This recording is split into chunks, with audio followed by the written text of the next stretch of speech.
É sempre com uma alegria renovada que a gente retorna aqui à casa de Fabiano, agradecidos a Deus pela oportunidade e rogando aos benfeitores espirituais da casa que nos assistam, né, no trabalho que realizamos. A gente escolheu como tema do estudo de hoje o assunto mediunidade. Aí eu gostaria de fazer uma pergunta aos presentes.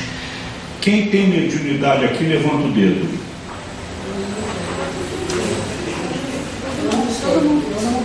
Existe um equívoco nos que não levantaram o dedo. Todos nós temos mediunidade. Todos nós. A mediunidade ostensiva é outra questão. A mediunidade ostensiva é compromisso assumido. Todo mundo que tem mediunidade ostensiva tem um compromisso assumido na espiritualidade. Mas, infelizmente, a grande maioria chuta para o balde, chuta esse compromisso para o lixo. Primeiro, por orientação religiosa equivocada, né? Que acha que mediunidade é lidar com demônio, né? E segundo, porque tem medo da mediunidade. Assumir o compromisso, chega aqui, como a gente esquece tudo, tem medo. Agora, a mediunidade todos nós temos porque temos necessidade da sintonia com o nosso benfeitor espiritual. A Igreja Católica chama de anjo da guarda aquilo que a doutrina espírita chama de guia espiritual. E todos nós temos um espírito que é designado para nos acompanhar, tanto quando estamos na matéria como encarnados, quanto quando retornamos à pátria espiritual. Ele é superior a nós e tem toda a condição de nos orientar. Então o que acontece? Nós temos que fazer o possível para desenvolver essa mediunidade, para que sejamos ajudados o mais eficazmente possível por esses benfeitores espirituais. Essa mediunidade comum que todos nós temos. Como é que desenvolve essa mediunidade? Como desenvolve a outra também? Procurando ser o melhor possível, procurando seguir os ensinamentos de Jesus, amar a Deus com todo o teu entendimento, com todo o teu espírito, com toda a tua força, com toda a tua alma. Eis o primeiro mandamento, disse Jesus, e o segundo semelhante a este: amarás o teu próximo como a ti mesmo. Esses são os mandamentos que nós temos que seguir para depurarmos nossa mediunidade, no sentido de que sejamos assistidos com mais eficácia possível pelo nosso benfeitor espiritual. Porque senão o que acontece? Eu só vou viver com pensamentos desequilibrados, equivocados. O meu benfeitor espiritual não tem condição de acessar minha mente. Porque quando eu destrambelho meu pensamento, eu dou passividade mental para aqueles espíritos mais desequilibrados que vão ficar sustentando o meu desequilíbrio. O meu desequilíbrio é sustentado pelos irmãozinhos infelizes que estão na parte espiritual, querendo me ver nas mesmas condições de infelicidade que ele. Então, para que eu desenvolva a capacidade de receber do meu benfeitor espiritual a orientação necessária ao bom procedimento, eu tenho que me conduzir pelos caminhos do amor, pelo caminho do perdão, pelo caminho da solidariedade, pelo caminho da fraternidade. Esse é o meio. A mediunidade ostensiva também necessita disso. Então, Kardec, a questão 226 de dos médiuns, ela tem uma série de subperguntas, né? E a primeira questão, contida dentro da questão 226, Kardec formulou assim: o desenvolvimento da mediunidade guarda relação com o desenvolvimento moral dos médiuns? Quer dizer, para desenvolver, quem é médium só desenvolve essa mediunidade se tiver moral elevada? Eles dizem não. A faculdade propriamente dita se radica no organismo. Então, a gente aprende que a mediunidade é um dote orgânico. É orgânica a mediunidade. Então, independe do moral elevado do médium. Independe do moral. O mesmo, porém, não se dá com o seu uso, que pode ser bom ou mal conforme as qualidades do médium. Então, por exemplo, o médium que trabalha numa mesa mediúnica, quanto mais ele se depurar moralmente, melhor qualidade ele vai ter na sua mediunidade. Se eles praticar a mediunidade apenas como um compromisso assumido, sem maiores responsabilidades, dificilmente ele vai ter o acompanhamento de um espírito superior, um espírito elevado, porque ele não tem qualidade moral para dar acesso a esse tipo de espírito. Então ele não vai deixar de ser assistido, mas ele vai ser muito mais assistido por aqueles espíritos que querem que ele se arrebente, que, como diz na gíria, né? Que ele não progrida, né? Então, mas de qualquer maneira, o fator mediúnico independe da qualidade moral. Aí o Kardec, na terceira, eu não peguei todas elas, porque o tempo é curto, a gente não pode pegar todo o livro dos médiuns para estudar num estudo de 1 hora, né?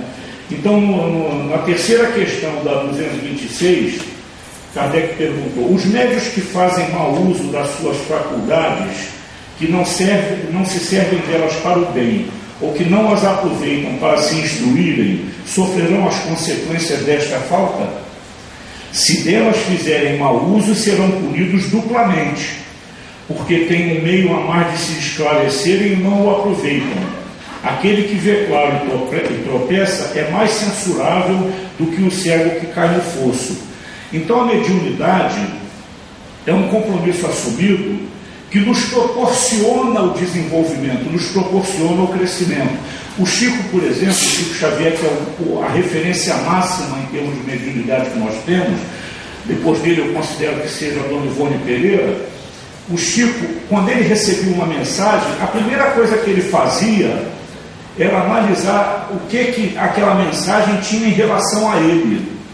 E a maioria dos médiuns, quando recebe uma mensagem, principalmente de orientação ou de esclarecimento, ele julga que aquela mensagem não é para ele julga que é para o outro, é para aplicar ao outro. Mas o Chico não. O Chico, a primeira providência que ele tomava era verificar se ele tinha que se processar em si alguma modificação que o tornasse conforme a mensagem orientava. Esse tem que ser o dever do médium. O médium, quando recebe uma mensagem, ele tem que ter em mente que o primeiro a receber a mensagem foi ele. Então ele é o primeiro que tem que avaliar se o cunho daquela mensagem tem alguma coisa relativamente a ele, a providências que ele precisa tomar em relação ao seu desenvolvimento moral. Então, aqueles médiuns que utilizam a mediunidade só para coisas fúteis, eles não estão tendo o aproveitamento da mediunidade como compromisso assumido no plano espiritual. Porque a caridade com Jesus é a caridade do amor, é a caridade, é a mediunidade do amor, é a mediunidade que tem que ser utilizada em benefício de terceiros principalmente, para ajudar pessoas. O Chico fez isso a vida toda. O Chico dormia no máximo 3 horas por dia, porque ele ficava desde de manhã até altas horas da madrugada atendendo pessoas, né? Principalmente naquele tipo de consolação que ele fazia, recebendo mensagens do além-túmulo de pessoas, de espíritos desencarnados, como consolação para algum presente nas reuniões que ele fazia todos os dias lá na casa que ele estatuiu, né? Então, ele praticava a mediunidade, primeiro essa gama de material informativo que nós recebemos aí, temos à nossa disposição para estudo, provenientes da mão de Chico Xavier. E segundo, o próprio atendimento pessoal que ele dava às pessoas que iam lá, independentemente do trabalho de psicografia dele, ele dispunha de um trabalho, de um ambiente, de um tempo muito maior para atender necessidades alheias, né? E ainda tinha tempo para fazer o pãozinho com carne dele para ir distribuir para os mendigos na rua, periodicamente. Não sei qual era a periodicidade disso, mas o Chico fazia isso. Ele comprava a carne, assava, fazia sanduíche e ia distribuir na rua. Do salário dele, gente, não tinha nada que era comprado com dinheiro de direitos autorais dos livros que ele produzia. Isso é que é a caridade bem produzida, né? Na 226 quarta, Kardec faz uma pergunta longa e, consequentemente, a resposta é longa. Ele diz assim: há médiuns aos quais, espontaneamente e quase constantemente, são dadas comunicações sobre o mesmo assunto, sobre certas questões morais, por exemplo, sobre determinados defeitos. Terá isso um fim? Tem, e esse fim é esclarecê-lo sobre o assunto, frequentemente repetido, ou corrigi-lo de certos defeitos. Então, veja bem, ao próprio médium, quando o médium começar a receber determinado tipo de mensagem com muita frequência, aí é que ele tem que se mancar que de repente aquilo é com ele. Né? Por exemplo, venho falando, aqui está dizendo, vou ler aqui que é melhor, porque fala melhor do que eu, né? Está escrito. Por isso é que a uns falarão continuamente do orgulho, a outros da caridade, é que só a saciedade lhes poderá abrir afinal os olhos. Não há médium que faça mau uso de sua faculdade por ambição ou interesse, ou que comprometa, ou que a comprometa por causa de um defeito capital, como orgulho, egoísmo, a leviandade, etc., que de tempos em tempos não receba demonstrações dos espíritos. O pior é que as mais das vezes eles não as tomam como dirigidas a si próprios. Então, se o médium começa a receber muita mensagem relativamente ao orgulho, pode crer que ele está falhando nesse aspecto do orgulho, ele ainda é orgulhoso. Se diz, por exemplo, muitas mensagens,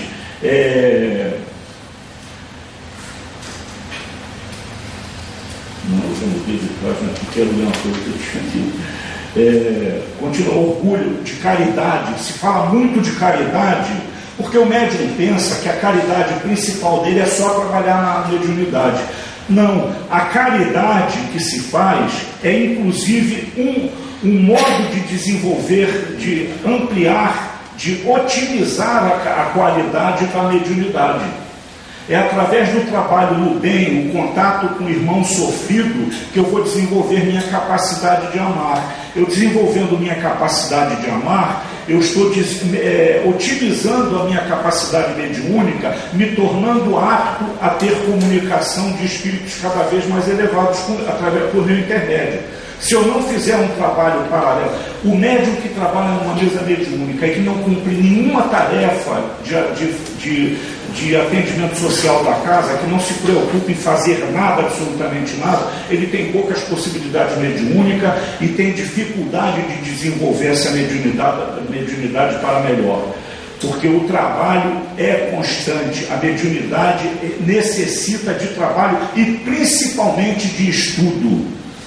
O médium que acha que já conhece o livro dos médiuns pode largar a mediunidade.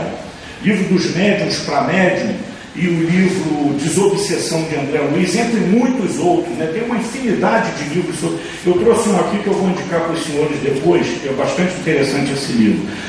O trabalho do médium, o estudo do médium tem que ser constante. A gente vê, às vezes, num trabalho mediúnico, uma pessoa que vai ler uma frase, palavras corriqueiras dentro do jargão espírita, a pessoa não sabe ler. Isso demonstra o quê? Falta de estudo. Porque se a pessoa estudar, ela se habitua com determinadas palavras e não vai pronunciar mais aquela palavra equivocada quando lê. Pode até ter dificuldade de ler, mas se ler a palavra, vai saber como é a pronúncia correta dela, porque estudou e adquiriu conhecimento relativamente àquele assunto. Então a gente percebe a dificuldade de os médiuns aderirem ao estudo dentro da casa espírita. O estudo só é realizado pela maioria naqueles momentos que antecedem a prática mediúnica propriamente dito, que é a leitura do Evangelho, a leitura de um livro qualquer. Fora daquilo ali, ninguém pega um livro em casa para ler. Gente, isso é um absurdo. É um absurdo alguém que queira trabalhar na mediunidade não se dedicar ao estudo ininterruptamente. Uma vez perguntaram ao Chico Xavier assim: Chico, quantas vezes você leu o Evangelho, o Livro dos Espíritos? Ele falou, umas 200 vezes. E podem ter certeza que isso não era cascata do Chico, não. Era verdade, porque ele vivia de Evangelho na mão.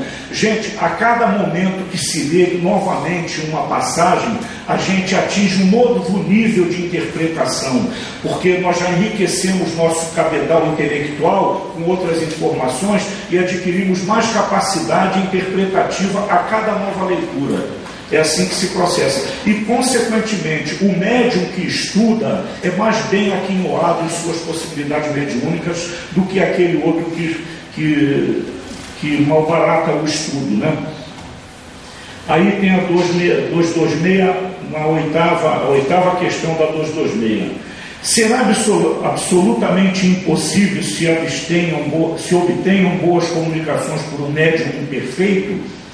Aí eles dizem que não é absolutamente impossível. Por exemplo, eu trabalho numa mesa mediúnica, sou médium de passividade, médium de psicofonia. Os médiuns principais não vieram, só tem eu. Um espírito tem uma necessidade, um espírito elevado, ou o próprio mentor da tarefa mediúnica, de dar uma mensagem.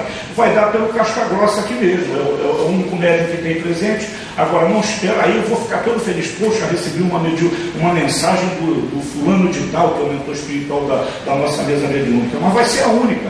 Porque nas outras ele espera alguém para uma oportunidade que estejam todos os médiuns disponíveis, ou então vai procurar outro médium em outra casa para dar a mensagem que ele quer.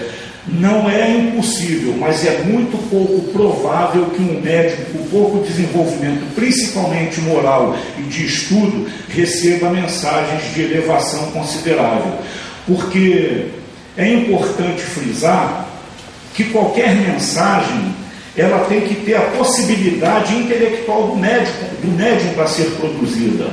O Chico, por exemplo, o pessoal fica achando que isso é equívoco afirmar isso, porque o Chico só estudou até a 4ª série, mas o Chico era um espírito diferente. O Chico era um espírito já num estado evolutivo muito acima do nosso. Aliás, nós não temos condições de avaliar o nível evolutivo do Chico Xavier. Então, o Chico Xavier tinha um conhecimento intelectual que se incorporava nas necessidades mediúnicas dele, que nenhum de nós talvez ainda tenha. Então, é diferente. E ele veio com uma missão, ele veio como um verdadeiro missionário, o que não é o caso da maioria de nós, né? Então, vou ler a resposta aqui para ver que eu falei tudo conforme. Um médium imperfeito pode, algumas vezes, obter boas coisas, porque se dispõe de uma bela faculdade, não é raro que os bons espíritos se sirvam dele, à falta de outro, em circunstâncias especiais. Porém, isso só acontece momentaneamente, porquanto, desde que os espíritos encontrem um que mais lhes convenha, dão preferência a ele. Então, o que mais me convém é o quê? É aquele médium que procura trabalhar na caridade, é aquele médium que não se envaidece de sua possibilidade mediúnica. A mediunidade tem que ser gratuita. E a vaidade mediúnica é como uma cobrança. Quando o médium se sente vaidoso, se acha melhor, um melhor do que o outro num grupo de trabalho, pode ter que ele está fazendo uma cobrança pela sua mediunidade. Ele está querendo ser reconhecido por uma coisa que ele ganhou de graça, por uma mediunidade que veio de graça porque foi tratada no plano espiritual, mas ele não pagou nada por ela. Então ele tem que trabalhar na mediunidade dentro de suas possibilidades, sem envaidecimento e com humildade, principalmente. Na 226, 11ª, quais as condições necessárias para que a palavra dos espíritos superiores nos chegue isenta de qualquer alteração? Querer o bem, repulsar o egoísmo e o orgulho. Ambas essas coisas são necessárias. Então vê que os espíritos eles são frequentes em falar de orgulho, de egoísmo, né? Porque, infelizmente, uma vez lá na casa de Eurípides, toda a primeira quarta lá, as reuniões mediúnicas, deve ter umas 6 ou 7 salas de reuniões mediúnicas na casa de Eurípides, às quartas-feiras, né? E toda quarta-feira. Agora, na primeira quarta-feira do mês, ela foi separada pela direção da casa para uma reunião que englobe todos os médiuns. É feita no salão de palestras, onde pode-se trocar experiências, comentar determinadas dificuldades de um grupo, em aproveitamento das facilidades que o outro grupo obtém em relação a determinados pontos, etc. e tal. Ou seja, uma troca de conhecimento, né? Que uma vez, falando lá sobre mediunidade, alguém falou que os médiuns são muito pouco valorizados. Porque aqui na casa só tem valor quem faz palestra, Gente, isso é uma denotação de orgulho impressionante. A pessoa que reclama que médium não é valorizado, qual é a valorização que tem que se dar ao médium? A valorização é o respeito que eu tenho que ter pela Maria, tenho que ter pelo Martins, que eles têm reciprocamente por mim. Isso é a valorização, respeitar o companheiro dentro da área de trabalho dele. Agora, não tem que ficar bajulando o médico, dizer para ele, poxa, parabéns para você, porque essa mensagem foi maravilhosa. Quem gosta de bajulação, leia não é só palestrante não, viu gente? Quem gosta de bajulação, leia o capítulo 70 do livro Pão Nosso, que é para aquele que gosta de bajulação e para aquele que gosta de bajular. Então, o médium não tem que ficar recebendo elogios de ninguém, ele não tem que ser reconhecido verbalmente por ninguém. Ele tem que fazer seu trabalho consciente e agradecer a Deus pela oportunidade que está dando a ele de se melhorar a si próprio, porque a cada oportunidade de trabalho é um degrauzinho na nossa escala de conhecimento evolutivo que a gente tem.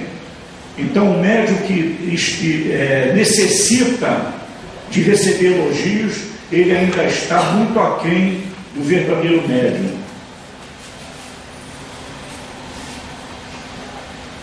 Aí eu passei para a questão 231, que tem uma série de outras questões no interior, e eu só peguei a primeira.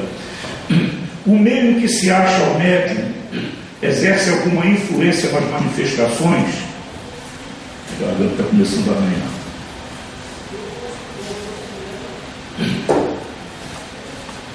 Todos os espíritos que cercam o médium o auxiliam para o bem ou para o mal. Então veja bem, aqueles ledores de Buena Vista, a gente vê pregado nos postes aí, né? Consiga um casamento em 24 horas. E tem gente que vai lá, porque tem gente que não casa nem a pau, está querendo casar de qualquer maneira. Agora, qual é o espírito que vai assistir um médium que cobra uma entrada, que cobra um valor qualquer para auxiliar alguém? Qual é o espírito? Vai ser aquele espírito zombeteiro. Né? Vai ser aquele espírito que vai mandar as pessoas fazerem as coisas mais absurdas e a crença cega, a fé cega, leva as pessoas a cometerem esses absurdos. Botar um animal pendurado num poste no meio da rua, botar 50 litros de cachaça numa encruzilhada. Que efeito aquilo pode trazer, gente? Só vai trazer despesa e desorganização psíquica para o elemento que acredita numa coisa dessa. Ele é o próprio prejudicado. Quando se vai a algum lugar para tentar fazer algum trabalho, entre aspas, para fazer mal a alguém, o prejudicado é o que está tentando fazer o mal. Porque aquele outro só vai ser atingido se ele estiver para baixo. É aquela tal questão. Se alguém me direcionar um pensamento desequilibrado, se eu estiver já com algum pensamento desequilibrado, eu me desequilibro mais ainda. Mas se eu estiver imunizado por um pensamento de elevação, o pensamento desequilibrado que o outro levou para mim não me chega. Isso daí, gente, isso daí é patente. Agora é aquela questão, a gente tem que desenvolver a nossa mediunidade comum, a de ter acesso com rapidez e sempre eficiente ao nosso mentor espiritual. Quando a gente, como é que se obtém isso? Orando, pedindo sempre a Deus que permita que esse amigo esteja sempre nos orientando, nos incluindo em qualquer dificuldade. E a gente sente, gente, quando a gente pensa em fazer uma coisa, pode crer que vai pedir duas ordens. Uma que é boa e outra que não é boa. E a boa é sempre a dele. Muitas das vezes a gente opta pela que não é boa, que não é nossa, que não é dele, e muitas das vezes nem é nossa também. A gente opta por alguma outra influenciação que já recebeu. Porque a gente às vezes pede uma coisa, mas está ligado na necessidade material, né? Aí a nossa força mental é maior para atrair aquele que quer satisfazer nossa vontade, não aquele que quer satisfazer a nossa necessidade, porque a minha necessidade nem sempre é arrumar um emprego. A minha necessidade às vezes é ficar desempregado algum tempo para aprender a viver, para aprender as dificuldades inerentes à minha jornada de caminhada, né? Então, eles responderam assim, vou repetir a pergunta: o meio que o médium se acha exerce alguma influência nas manifestações? Todos os espíritos que cercam o médium auxiliam para o bem ou para o mal. Eu já havia respondido, né? Então, para ter espíritos que possam me auxiliar, me ditar normas condizentes com a minha necessidade de crescimento espiritual, eu tenho que estar no nível de mental adequado. Não adianta eu estar indo para a mesa mediúnica e de repente acontece uma coisa no meio do caminho, eu me desequilibro. Tanto que a orientação do livro Desobsessão é o seguinte, é que o médium tem que tomar determinadas precauções, de preferência a partir do dia anterior da reunião. Ou seja, evitar até de comer carne. Por quê? Não é porque carne faça mal, não é porque carne é de difícil digestão orgânica. Então, se o médium almoçar muito, comer muito na hora do almoço, se for para a mesa mediúnica, ele ainda vai com o estômago em processamento daquele alimento, que vai dificultar a sintonia mediúnica. Eles recomendam a boa leitura, ouvir boa música, evitar de ver programas desestruturadores. A gente, quando liga a televisão, dificilmente liga num canal que vai nos trazer alguma coisa de boa, de harmonização espiritual. É sempre coisa que nos desestrutura, mostrando um crime, uma coisa mal. E parece que eles se locupletam com aquela informação ruim, que eles falam aquilo com ênfase, com uma repetição que chega a dar mal-estar na gente, né? Então, de preferência, não ver televisão, pelo menos no dia e na noite que antecede a reunião mediúnica e no dia da própria reunião mediúnica. Então, por que isso? Para que nós possamos nos manter em sintonia com os trabalhos que vão ser realizados. Porque o trabalho mediúnico é muito mais sério do que a gente possa imaginar. A Sueli Caldas Schubert, no livro Dimensão Espiritual do Centro Espírita, ela dá uma noção exata para a gente dessas atividades. Ela conta que numa casa como essa daqui, por exemplo, aqui tem trabalho mediúnico sendo realizado. Tem trabalho mediúnico, tem benfeitores espirituais assistindo alguém que esteja com estado de necessidade mais premente. Isso tudo o Chico dá informação para a gente que ele via. O Chico via fazendo até cirurgias durante uma palestra. A pessoa não estava nem sentindo, estava sendo operada numa palestra por um espírito que ninguém via, né? Então, tudo que acontece aqui, para nós, é ínfimo em relação à dimensão espiritual disso aqui.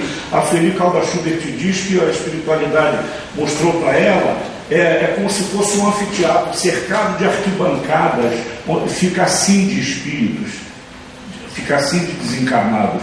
Então nós não temos a noção do que seja uma reunião mediúnica, porque numa reunião mediúnica, por exemplo, que tem uma média de 3 médiuns de psicofonia, em geral se dá uma média de 6 passividades por reunião.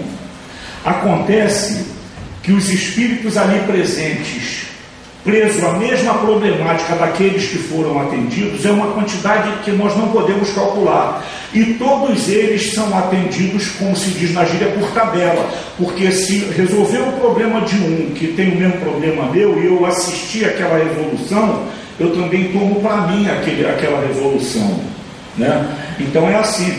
Então a gente pode ter certeza que muito mais do que aqueles 6 que foram atendidos pessoalmente, outros também se foram beneficiados. Então o trabalho é muito sério, e o médium que está desequilibrado na hora da reunião mediúnica, ele não consegue fixar o pensamento nele nos objetivos do trabalho. É necessário que o médium faça um trabalho de reflexão profunda antes de ir para a mesa mediúnica. E outra coisa, a gente tem que avaliar se é mesmo o trabalho que eu quero realizar, porque para ir para uma mesa mediúnica, para um trabalho mediúnico, sem contribuir eficazmente com as atividades, é melhor se abster de trabalhar. É melhor pedir para sair do grupo. Ninguém é obrigado a fazer nada que não quer.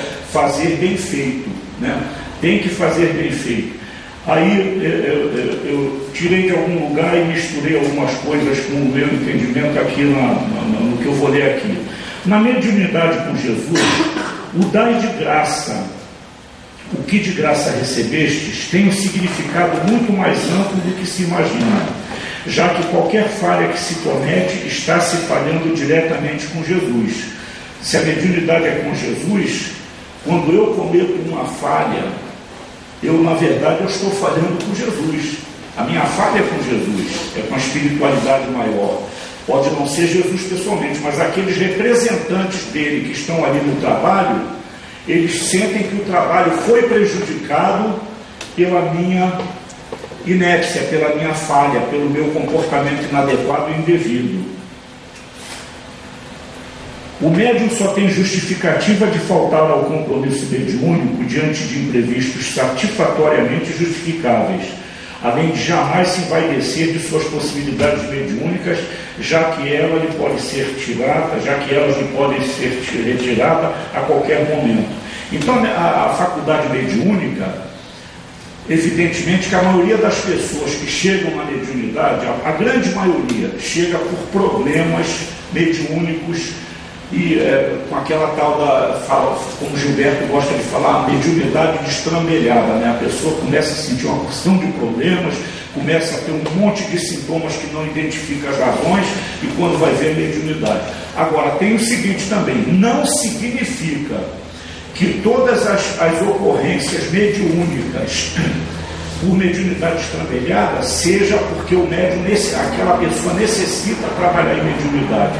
Às vezes é um problema passageiro, é um problema que um estudo doutrinário isenta a pessoa daquela possibilidade mediúnica, e a mediunidade não é um trabalho exclusivo para liberar a pessoa dessa problemática. Ela pode, por exemplo, no simples fato dela ir uma vez por semana na casa espírita descascar a cenoura, ela já mantém a mediunidade dela controlada. Ela não precisa necessariamente trabalhar na mediunidade.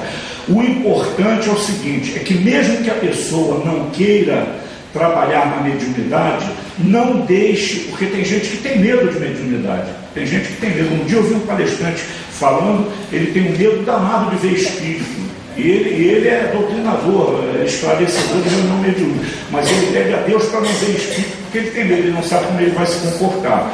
Eu nunca vi, não sei nem se eu tenho medo, honestamente eu não sei, mas a pessoa não precisa trabalhar na mediunidade para se ver livre da influenciação mediúnica. Ele pode trabalhar na caridade, em qualquer setor de atividade que ele exerça, não precisa nem ser na casa espírita.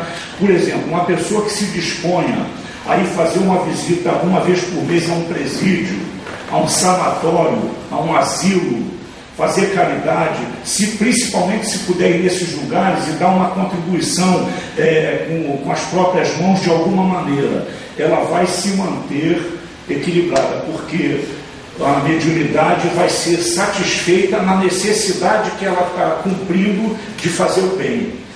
Porque na maioria dos casos, incontestavelmente, em todos os casos, é um chamamento ao trabalho do amor, que não necessariamente tem que ser na mediunidade. Agora, quem quiser assumir o trabalho mediúnico tem que ter noção clara das responsabilidades que está assumindo. O trabalho mediúnico não pode ser abandonado pelo comparecimento no aniversário do neto, como eu vejo. Não vim porque era aniversário do meu neto. Meu Deus do céu, o neto, o aniversário do neto acabou, não pode chegar depois e dar um abraço no neto ou dar um abraço no neto antes. Não tem uma justificativa a isso. São justificativas que só valem para aquela pessoa. Mas para o plano espiritual, essa justificativa é leviana, né? Então, por exemplo, eu sou médium, eu sou vascaíno, o Vasco vai jogar, eu não vou na reunião mediúnica, porque o Vasco vai jogar na quarta-feira da reunião mediúnica decidindo um título. Isso é equívoco dos grosseiros para o médium. O médium tem que ter pontualidade e assiduidade. Chegar na reunião mediúnica, de preferência, com uns 15 minutos de antecedência, para se harmonizar com a ambiência que já está preparada pelos benfeitores espirituais. Evitar falatórios desnecessários. No recinto de atividade mediúnica, só se conversa coisas elevadas. Eu não tenho o direito de chegar na reunião mediúnica e levantar um problema familiar que ocorreu na minha casa naquele dia ou em dias passados. Eu tenho que levar para a reunião mediúnica apenas palestras que sejam condizentes com o trabalho que será realizado. Uma página muito ilustrativa que eu li, uma menção a um caso de crescimento espiritual, a um caso de fazer o bem, aí tudo bem, mas usar aqueles minutos que antecedem a reunião mediúnica para palavreado descabido não tem o menor sentido, né? O médium que encara a sua mediunidade com seriedade deve estudar incessantemente, em especial o Livro dos Médiuns de Allan Kardec e Desobsessão de André Luiz, por Francisco Cândido Xavier, para adquirir consciência plena de suas responsabilidades quanto à assiduidade, pontualidade e modo de se comportar nas reuniões de atendimento a espíritos desencarnados. E outra coisa, a gente vê muito companheiro fazer comentários indevidos a respeito de atendimentos dados a espíritos, né? Apareceu um espírito lá que falou isso. Isso só deve ser comentado se tiver um caráter educativo, mas nunca sair comentando levianamente com o primeiro colega de trabalho que eu encontrei, com o primeiro companheiro que eu encontrei dentro de casa, na rua. Não tem cabimento isso, porque nós temos que respeitar o sofrimento dos espíritos que são apresentados à nossa visão e à nossa audiência. Por quê? Porque eles são espíritos infelizes que estão passando por um momento de sofrimento muito mais aguçados do que os nossos, porque o espírito no plano espiritual, ele tem a percepção muito mais acentuada do que nós que estamos na matéria. Então, por exemplo, quando André Luiz, nos livros que ele ditou ao Chico Xavier, fala sobre mediunidade, ele comenta o tipo de vibração que ele via em cada ambiente que ele chegava. Por que ele via? Porque ele está no plano espiritual. As pessoas na matéria não têm condições de ver, a não ser que tenha vidência e seja possibilitada essa vidência no momento da reunião. Mas nós não temos a condição de avaliar, por exemplo, o que um pensamento desequilibrado pode interferir nas vibrações harmônicas da reunião mediúnica. Agora, o espírito desencarnado, ele sabe. A gente vê em números. Esse livro aqui, olha, é um livro que eu queria falar. Esse livro aqui não é meu. Eu estou dentro dele emprestado. Ele foi dado à presidente da Fraternidade Espírita Irmã Sheila, que eu pedi para ler. É um livro produzido pelo Lar de Teresa. São mensagens mediúnicas recebidas no Lar de Teresa, e eles compilaram e fizeram esse livro aqui.